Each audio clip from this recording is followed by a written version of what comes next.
World geography में हम पूरी पृथ्वी का अध्ययन अच्छे से करते हैं। पृथ्वी हमारे सौर मंडल का सदस्य है, जिसका भौगोलिक अध्ययन हम इसके एक नमूने से करते हैं, जिसे हम क्या बोलते हैं, ग्लोब कहते हैं। इस ग्लोब पर हमें दो तरह की रेखाएं दिखाई देती हैं, हॉरिजेंटल लाइन और वर्टिकल लाइन, जिन्हें क्या कहा जाता है, अक्षांश और देशांतर रेखा कहा जाता है। इन रेखाओं की हेल्प से ही पृथ्वी पर किसी भी स्थान की स्थिति का निर्धारण किया जाता है। ये रेखाएं जो होती है, ये क्या होती हैं, काल्पनिक रेखाएं होती हैं। चलिए इन दोनों रेखाओं के बारे में हम अच्छे से स्टडी करते हैं। सबसे पहले हम बात करते हैं अक्षांश रेखाओं की, मतलब लेटिट्यूड लाइंस की। तो जैसा कि आप ग्लोब पर देख सकते हैं, हमारी पृथ्वी के दो ध्रुव होते हैं, एक उत्तरी ध्रुव और एक दक्षिणी ध्रुव। ग्लोब पर पश्चिम से पूर्व की ओर खींची गई सभी काल्पनिक रेखाएं जो होती है, वो क्या होती हैं, अक्षांश रेखाएं कहलाती हैं। पृथ्वी के बीचों बीच एक 0 डिग्री अक्षांश रेखा होती है, जिसे हम क्या बोलते हैं, भूमध्य रेखा या विषुवत रेखा कहते हैं। इसे इंग्लिश में बोला जाता है इक्वेटर। ये पृथ्वी को दो बराबर भागों में विभाजित करती हैं, उत्तरी गोलार्ध और दक्षिणी गोलार्ध में। ध्यान रखिएगा, इस 0 डिग्री अक्षांश रेखा पर सभी स्थानों का जो अक्षांश होगा, वो कितना होता है, 0 होता है। जैसे कोलंबिया, ब्राज़ील, मालदीव, इंडोनेशिया, ये जितने भी देश हैं, ये 0 डिग्री अक्षांश रेखा पर स्थित हैं। तो इन देशों में अक्षांश की जो स्थिति होगी, वो कितनी होगी, 0 होगी। क्लियर? अब देखिए, इस भूमध्य रेखा के उत्तर और दक्षिण में एक एक डिग्री के अंतराल में 90-90 अक्षांश रेखाएं खींची होती हैं। यानी किसी भी स्थिति में 90 डिग्री से ज़्यादा अक्षांश नहीं हो सकता है। ध्रुव पर 90 डिग्री अक्षांश की स्थिति होती है। क्लियर? ग्लोब पर सभी अक्षांश रेखाएं एक दूसरे के समानांतर होती हैं। बहुत ही इंपॉर्टेंट क्वेश्चन है, ये पूछा जाता है एग्जाम में। ध्यान रखिएगा, ग्लोब पर जितनी भी अक्षांश रेखाएं होती हैं, ये एक दूसरे के समानांतर होती हैं। और दो अक्षांश रेखाओं के बीच की दूरी कितनी होती है, 111 किलोमीटर होती है। कितनी होती है, 111 किलोमीटर। आगे देखिए, इस भूमध्य रेखा इक्वेटर से उत्तर की ओर 23.5 डिग्री पर जो अक्षांश रेखा होती है, उसे क्या कहा जाता है, कर्क रेखा कहा जाता है, ट्रॉपिक ऑफ कैंसर।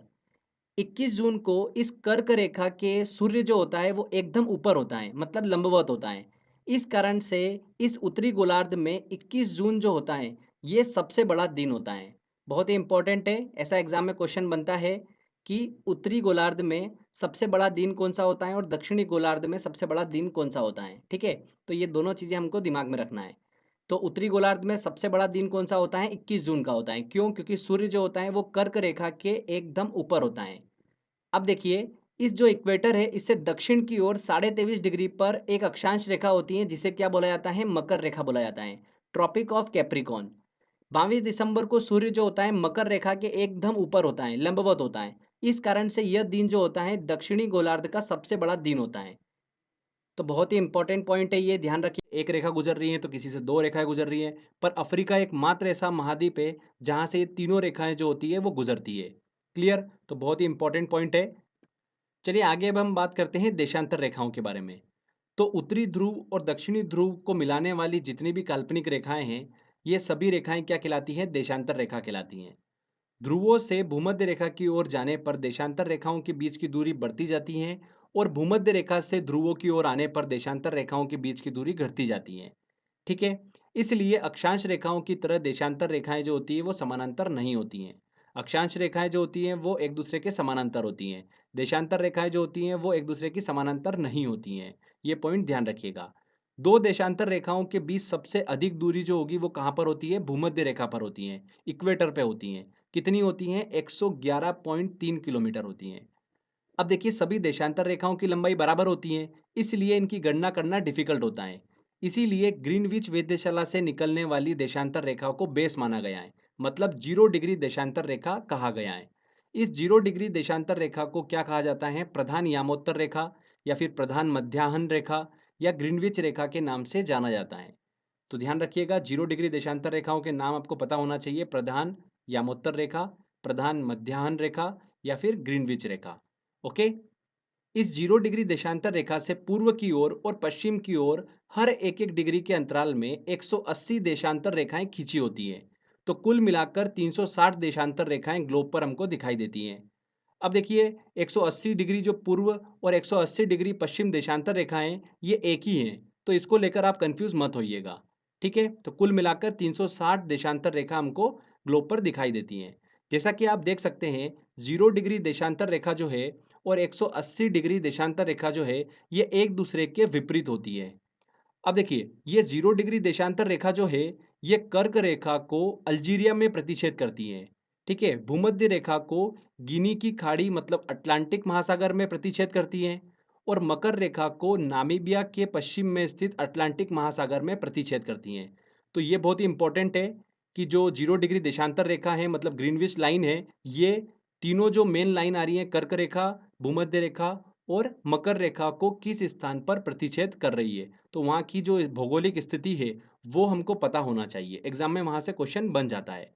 अगर हम बात करते हैं कि 0 डिग्री देशांतर रेखा जो है इस पे कौन-कौन से देश स्थित हैं, तो यहाँ से भी एग्जाम में बहुत क्वेश्चन बने हैं, इसलिए ध्यान रखिएगा। कौन-कौन से देश स्थित हैं 0 डिग्री देशांतर रेखा पर मतलब ग्रीनविच लाइन पर? यूके, स्पेन, फ्रांस, घाना, अल्जीरिया। अल्जीरिया जैसे कि आपको पता ही है कि 0 डिग्री देशांतर रेखा जो है वो कर्क रेखा को काटती है अल्जीरिया में।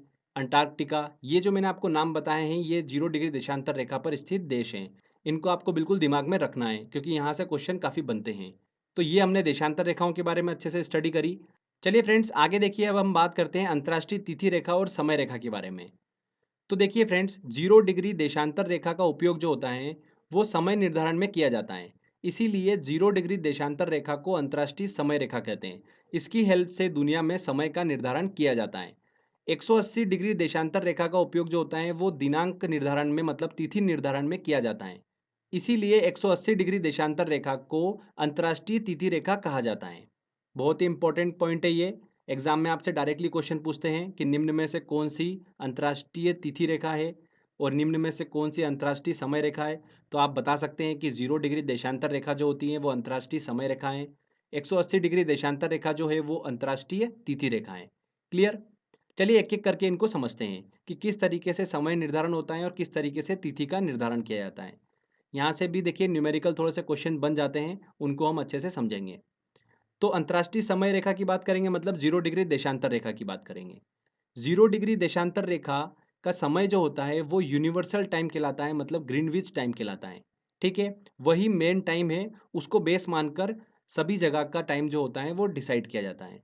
अब देखिए ध्यान से सुनिए, पृथ्वी अपने अक्ष पर पश्चिम से पूर्व की ओर घूमती है, इसलिए ग्रीनविच रेखा से पूर्व के स्थानों का समय ग्रीनविच टाइम से आगे होता है और ग्रीनविच रेखा से पश्चिम के स्थानों का समय जो होगा वो ग्रीनविच टाइम से पीछे होता है। कितना आगे और कितना पीछे होता है, चलिए हम समझ लेते हैं। तो दोस्तों आप सभी को पता ही होगा कि पृथ्वी अपने अक्ष पर 24 घंटे में एक चक्कर पूरा करती है, मतलब 360 डिग्री देशांतर घूम लेती हैं। एक चक्कर लगाना मतलब 360 डिग्री घूमना। ठीक है, तो 24 आवर में पृथ्वी 360 डिग्री घूम लेती है। तो एक घंटे में कितने डिग्री देशांतर घूमेगी? 360 अपॉन में 24, ये निकल कर आ गया हमारा 15 डिग्री। मतलब एक घंटे में पृथ्वी जो है वो 15 डिग्री देशांतर घूम लेती है। इसको सिंपल लैंग्वेज में लिख लेते हैं। 15 डिग्री देशांतर घूमने में पृथ्वी को एक घंटा मतलब 60 मिनट का समय लगता है। तो यहाँ पर एक डिग्री देशांतर की वैल्यू निकाल सकते हैं कि एक डिग्री देशांतर घूमने में कितना समय लगेगा। 60 अपॉन में 15, ये आ गया हमारे पास 4 मिनट। मतलब एक डिग्री देशांतर घूमने में पृथ्वी को 4 मिनट का समय लगता है। हर एक एक डिग्री देशांतर के बीच में टाइम गैप निकल कर आ गया 4 मिनट का। तो अगर ये 0 डिग्री देशांतर है तो इससे पूरब की ओर जाने पर हर एक एक डिग्री देशांतर के बीच में 4-4 मिनट का डिफरेंस है, मतलब 4-4 मिनट से समय जो है वो बढ़ता जाएगा। वैसे ही देखिए पश्चिम की ओर चलने पर 4-4 मिनट से समय जो है हर डिग्री के अंतराल में घटता जाएगा। ये आपको क्लियर हुआ? अब अगर मैं बोलूँ कि ग्रीनविच टाइम जो है वो दिन के 12 बजे हैं, तो पूर्वी 15 डिग्री देशांतर पर समय क्या हो रहा होगा? निकाल सकते हैं, बहुत इजी तरीका है। देखिए 15 डिग्री देशांतर पर समय निकालना है, हर एक एक डिग्री देशांतर पर समय जो है वो कितना बढ़ता जा रहा है? 4-4 मिनट का बढ़ता जा रहा है। तो कुल कितना बढ़ गया? 60 मिनट का समय बढ़ गया। मतलब अगर ग्रीनविच टाइम दिन के 12 बजे हैं तो 15 डिग्री पर समय जो 60 मिनट आगे होगा मतलब वहाँ पर दिन का 1 बजा होगा। अगर इसके विपरीत आपसे पूछते कि 15 डिग्री पश्चिमी देशांतर पर समय क्या हो रहा होगा, तो देखिए 60 मिनट आपको कम करना है बस। दिन के 12 अगर ग्रीनविच टाइम हो रहा है तो यहाँ पर 15 डिग्री पश्चिमी देशांतर पर समय जो हो रहा होगा वो सुबह के यहाँ पर 11 बजे होंगे। तो देखिए इस तरीके से आप बड़ी आसानी से आप समय निकाल सकते हैं। बस आपको पता होना चाहिए कि हर एक डिग्री देशांतर के बीच में समय गैप जो है वो कितनी है, 4 मिनट की है। चलिए भारत की स्थिति की हम बात करते हैं। तो भारत की बात करते हैं तो भारत जो है वो 82.5 डिग्री पूर्वी देशांतर पर स्थित है। कितना? 82.5 डिग्री पूर्वी देशांतर पर स्थित है। क्लियर? तो अगर ग्रीनविच टाइम दिन के 12 बजे हैं तो भारत में समय क्या हो रहा होगा ये निकाल लेते हैं। तो देखिए यहाँ पर सिंपली हमको 82.5 में मल्टीप्लाई करना है 4 का, तो कितना आ जाएगा ये 330 मिनट। इसको डिवाइड कर दो 60 से, अगर घंटे निकालना है आपको तो कितना हो जाएगा 5.5 आर। मतलब वहाँ पर 5:30 बजे होंगे शाम के। ये आप इजी तरीके से निकाल पा रहे हो। ठीक है, तो ग्रीनविच टाइम अगर दिन के 12 बजे हैं तो भारत में शाम के 5:30 बजे होंगे। भारत जो है वो ग्रीनविच टाइम से 5.5 घंटे आगे चलता है। क्लियर? तो बड़ी आसानी से आप निकाल पाए। अब देखिए एक मैं आपको चीज़ बता देता हूँ। जब भी आपको डिग्री दे रखती है तो हम क्या कर रहे हैं, उसमें 4 का मल्टीप्लाई कर रहे हैं तो हमारे पास मिनट निकल कर आ जाता है। उसको हम डिवाइड कर देंगे 60 से, मतलब घंटे में हमारा समय निकल के आ जाता है। ठीक है, तो ये चीज़ आप दिमाग में रख लो। Degree into 4/60 = h। यही हम कर रहे हैं। देखिए यहाँ पर हमने क्या करा, 82.5 को मल्टीप्लाई कर दिया 4 से, और जो भी आया उसको डिवाइड कर दिया 60 से। तो क्या निकल कर आ गया? घंटा निकल कर आ गया। मतलब टाइम डिफरेंस निकल कर आ गया हमारा। ठीक है, आर के फॉर्म में। तो उसी तरीके से आप यहाँ पर निकाल पाएंगे इसकी हेल्प से। अगर आपको ऐसा बोल दे कि कोई देश जो है वो ग्रीनविच टाइम से 2 घंटे आगे है, तो यहाँ पर देखिए आर की जगह आपको 2 रखना है और डिग्री आपको निकालना है। अपॉन में देखिए यहाँ पर 60 क्रॉस मल्टीप्लाई कर दो, तो डिग्री इक्वल टू कितना आ जाएगा 120/4। तो यहाँ पर 30, मतलब 30 डिग्री पर वो देश स्थित है। इस तरीके से आप कोई भी क्वेश्चन सॉल्व कर पाओगे। जब हम लास्ट में टेस्ट सॉल्व करेंगे उसमें काफ़ी क्वेश्चन मैंने इंक्लूड करे हैं, उन सभी क्वेश्चन को हम सॉल्व करेंगे, वहाँ पर आपकी अच्छे से प्रैक्टिस हो जाएगी। तो ये आपको अच्छे से समझ में आया होगा। चलिए अब देखिए हम बात करते हैं अंतर्राष्ट्रीय तिथि रेखा की, मतलब 180 डिग्री देशांतर रेखा की। तो 180 डिग्री देशांतर से पूर्व की ओर जाने पर एक दिन घटाना पड़ता है, जबकि पश्चिम की ओर जाने पर एक दिन को क्या करना पड़ता है, बढ़ाना पड़ता है। ध्यान रखिएगा अंतर्राष्ट्रीय तिथि रेखा जो है बिल्कुल सीधी नहीं है। कुछ देशों के दिन और समय समान करने के लिए इसे अपने स्थान से 4 बार मोड़ा गया है। ओके, अंतर्राष्ट्रीय तिथि रेखा को प्रशांत महासागर से होकर खींचा गया है और इसके सबसे नज़दीक जो जल डमरू मध्य पड़ता है वो कौन सा पड़ता है, बेरिंग जल डमरू मध्य पड़ता है। बेरिंग स्ट्रीट पड़ती है सबसे नज़दीक में। तो देखिए ये हमने अंतर्राष्ट्रीय तिथि रेखा और अंतर्राष्ट्रीय समय रेखा के बारे में अच्छे से स्टडी करी है। कुछ महत्वपूर्ण पॉइंट्स चलिए हम डिस्कस कर लेते हैं। देखिए पहला पॉइंट आता है, भूमध्य रेखा पर सूर्य की किरणें जो होती है वो लंबवत गिरती है हमेशा। इसीलिए यहाँ पर दिन और रात जो होते हैं वो बराबर होते हैं। कहाँ पर? भूमध्य रेखा पर। सेकंड पॉइंट आता है, पृथ्वी के चपटे होने के कारण भूमध्य रेखा पर ग्रेविटेशनल फोर्स का मान सबसे कम होता है, जबकि ध्रुवों पर गुरुत्वाकर्षण बल जो होता है, ग्रेविटेशनल फोर्स जो होता है वो सबसे ज्यादा होता है। तीसरा देखिए, उत्तरी गोलार्ध और दक्षिणी गोलार्ध में 30 डिग्री से लेकर 35 डिग्री अक्षांशों के बीच में उपोष्ण उच्च दाब की स्थिति पाई जाती है। इसलिए इन अक्षांशों को अश्व अक्षांश मतलब हॉर्स लैटिट्यूड के नाम से भी जाना जाता है। यह भी क्वेश्चन एग्जाम में पूछा गया था, इसलिए इस चीज को ध्यान रखिएगा। अब देखिए दोस्तों, एग्जाम में कुछ इस तरीके से क्वेश्चन भी बनते हैं कि कर्क रेखा, भूमध्य रेखा और मकर रेखा जो है ये किन किन देशों से होकर गुजरती हैं और किन किन देशों से होकर नहीं गुजरती हैं। तो देखिए मैं आपको कुछ सिलेक्टेड देश के नाम बताता हूँ, आपको बस वो दिमाग में रखना है, आपका एग्जाम में क्वेश्चन सॉल्व हो जाएगा। कर्क रेखा की बात करते हैं तो कर्क रेखा मेक्सिको, भारत, बांग्लादेश, म्यांमार, चीन और ताइवान देश से होकर गुजरती है। इसके अलावा और भी देश हैं, पर आपको जो मैं बता रहा हूँ एटलीस्ट आप वो तो दिमाग में रखिएगा। एग्जाम में क्वेश्चन यहीं से बन जाता है। पाकिस्तान नेपाल से होकर कर्क रेखा नहीं गुजरती है। अभी हाल ही में एग्जाम में देखने को मिला था यहाँ से क्वेश्चन, इसलिए ध्यान रखिएगा। देखिए भारत से भी कर्क रेखा होकर गुजरती है, तो भारत में ये 8 राज्यों से होकर गुजरती है। गुजरात, राजस्थान, मध्य प्रदेश, छत्तीसगढ़, झारखंड, पश्चिम बंगाल, त्रिपुरा और मिजोरम, इन 8 राज्यों से होकर गुजरती हैं। इन 8 राज्यों का नाम याद रखने की ट्रिक मैं बना चुका हूँ। अगर आपको वो वीडियो देखना है तो डिस्क्रिप्शन बॉक्स में लिंक दे रखा है, वहाँ से देख सकते हैं। इसके बाद देखिए भूमध्य रेखा की बात करते हैं तो कोलंबिया, ब्राज़ील, मालदीव और इंडोनेशिया ये प्रमुख देश हैं जिनसे भूमध्य रेखा जो है वो गुजरती है। भारत से होकर नहीं गुजरती है भूमध्य रेखा। मकर रेखा की बात करते हैं तो चिली, अर्जेंटीना, ब्राज़ील, नामीबिया, दक्षिण अफ्रीका, मेडागास्कर और ऑस्ट्रेलिया, इन प्रमुख देशों से होकर मकर रेखा गुजरती है। ठीक है, ध्यान रखिएगा भारत से होकर नहीं गुजरती है मकर रेखा। अब इन सभी में देखिए मैं आपको 2 पॉइंट बताता हूँ। मेक्सिको ऐसा देश है जिससे कर्क रेखा गुजरती है, बाकी भूमध्य रेखा और मकर रेखा नहीं गुजरती है। मेक्सिको को लेकर एग्जामिनर जो है 2 से 3 बार क्वेश्चन पूछ चुके हैं, तो आप कंफ्यूज हो जाते हो, इसलिए ध्यान रखिएगा। ब्राज़ील एक ऐसा देश है जिससे भूमध्य रेखा और मकर रेखा दोनों गुजरती हैं, पर कर्क रेखा नहीं गुजरती है। बस ये डिफरेंस आपको देखिए दोनों पॉइंट का दिमाग में रखना है। मेक्सिको से सिर्फ कर्क रेखा, ब्राज़ील से भूमध्य रेखा और मकर रेखा। क्लियर? तो देखिए आपका कभी भी इससे क्वेश्चन आएगा गलत नहीं होगा। आगे देखिए लास्ट पॉइंट है, अफ्रीका की कांगो नदी भूमध्य रेखा को 2 बार काटती है और अफ्रीका की लिम्पोपो नदी मकर रेखा को 2 बार काटती है। चलिए इसको याद करने की मैं आपको ट्रिक बता देता हूँ। हम याद करेंगे कांगो नदी जो है वो भूमध्य रेखा को 2 बार काटती है, तो बचा हुआ लिम्पोपो नदी जो है वो मकर रेखा को ही काटेगी, तो वो आप इजीली याद रख पाएंगे। तो देखिए कांगो नदी, जब भी आप देखेंगे तो इसका देखिए वर्ड जो स्टार्ट हो रहा है वो क से हो रहा है। तो क देखिए हमको देखने को मिल रहा है कर्क में भी और मकर में भी, पर भूमध्य में हमको क देखने को नहीं मिल रहा है। तो क्या 2 आंसर होंगे? बिल्कुल भी नहीं। तो जो कंफ्यूज कर रहा है उनको हटा दो। कर्क रेखा और मकर रेखा दोनों को हटा दिया, बचा क्या? भूमध्य रेखा। तो आंसर यहाँ पर भूमध्य रेखा होगा। तो जब भी आप देखोगे कांगो नदी जो है वो किस रेखा को 2 बार काटती है, भूमध्य रेखा, मकर रेखा या कर्क रेखा, तो बहुत ईजी तरीके से आप देखिए निकाल सकते हैं। क जिसमें है उसको हटा दो, बचा हुआ हमारा आंसर हो जाएगा। तो भूमध्य रेखा हमारा आंसर सही होगा। ठीक है। तो फ्रेंड्स, यहाँ पर देखिए हमारा थ्योरी वाला सेक्शन कंप्लीट होता है। जितना भी मैंने आपको पॉइंट्स बताया है, अगर आप ये अच्छे से समझ लेते हैं तो पीएससी या फिर एसएससी में या जो भी एग्ज़ाम की आप तैयारी कर रहे हैं, इस टॉपिक से क्वेश्चन आएगा, आप डेफिनेटली सही करके आएंगे। चलिए इसका हम एक टेस्ट लेते हैं और टेस्ट की ओर चलते हैं। सारे प्रीवियस ईयर के इस टॉपिक के क्वेश्चन मैंने टेस्ट में इंक्लूड करें।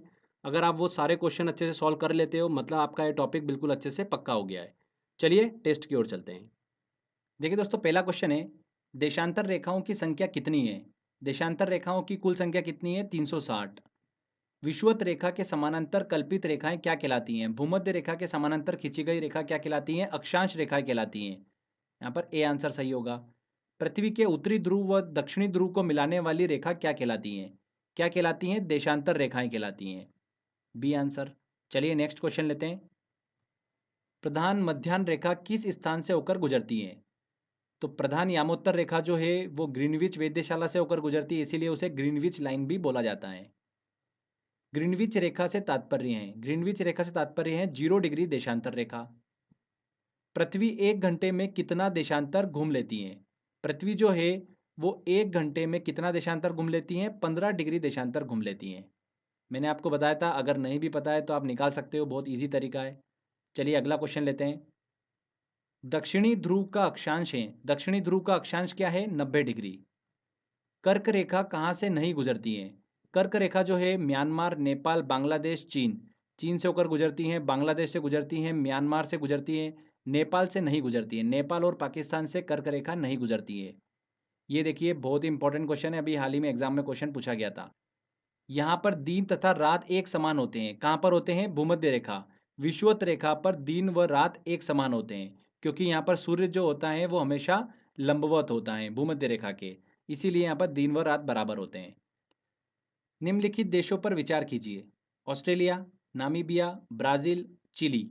उपरोक्त में किन किन से होकर मकर रेखा गुजरती हैं? तो चारों से होकर मकर रेखा गुजरती है। D answer. भूमध्य रेखा निम्न में से किस देश से होकर नहीं गुजरती है? Kenya, Mexico, Indonesia, Brazil.